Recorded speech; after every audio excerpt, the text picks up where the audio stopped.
Hindi ko maintindihan guys, hanggang ngayon mayroon pang taong naninira ba? Grabe talaga, hindi maiwasan ng mga ganyan. Kailan kaya ako makahanap na kaibigan na mabuti? Pinakitaan mo ng maayos, kung ano yung hinihingi, binibigay mo, lahat-lahat.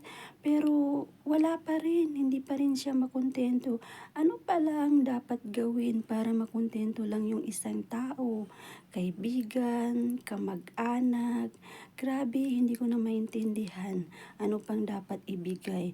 Hindi ko naman kaya ibigay lahat-lahat kasi wala nang matira sa akin, 'di ba? Kung ganun, kung hindi sila makontento, bahala kayo sa buhay niyo. Ako, ako, sumusuko na ako sa inyo.